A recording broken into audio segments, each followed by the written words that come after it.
Davide, grande partita, però ecco, troppo forte probabilmente ancora per arrivare a questi livelli. Guarda, abbiamo fatto una grande prestazione, l'abbiamo preparata bene, avevamo voglia di giocare questa partita, aspettiamo tutto l'anno per giocare queste partite, eravamo in casa nostra, finalmente con la tribuna aperta, c'era molto pubblico, abbiamo fatto secondo me una prestazione fantastica, abbiamo retto con la squadra più forte del mondo, poi è normale, terzo e quarto loro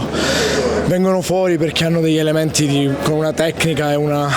caratteristiche difficili da controllare, però complimenti ai miei compagni di squadra, complimenti a tutti noi, abbiamo fatto una prestazione veramente bellissima. Ora, finalina, ormai è praticamente una partita che si ripete di continuo, questo derby con l'Ortigia, negli ultimi 2 anni vi siete affrontati ovunque, in tutte le condizioni, che partita ti aspetti? Ma sarà la solita guerra per determinare quale squadra prevale sull'altra in Sicilia, quindi ci giochiamo un posto in Champions League, per noi sarebbe un traguardo storico, la prima volta che Palermo potrebbe approdare ai preliminari di Champions, non vediamo l'ora di giocarla, andremo lì carichissimi, andremo lì subito a Siracusa a giocare la prima e dobbiamo fare il risultato lì per vedere di chiudere il prima possibile, ma se non dovesse andare devono venire loro qua e poi si vedrà con calma. L'hai detto tu all'inizio, finalmente il pubblico alla comunale, tu da palermitano l'hai attesa probabilmente più di tutti, che sensazione hai vissuto? È una sensazione bellissima quando vedi un sacco di gente che viene in tribuna per tifarti,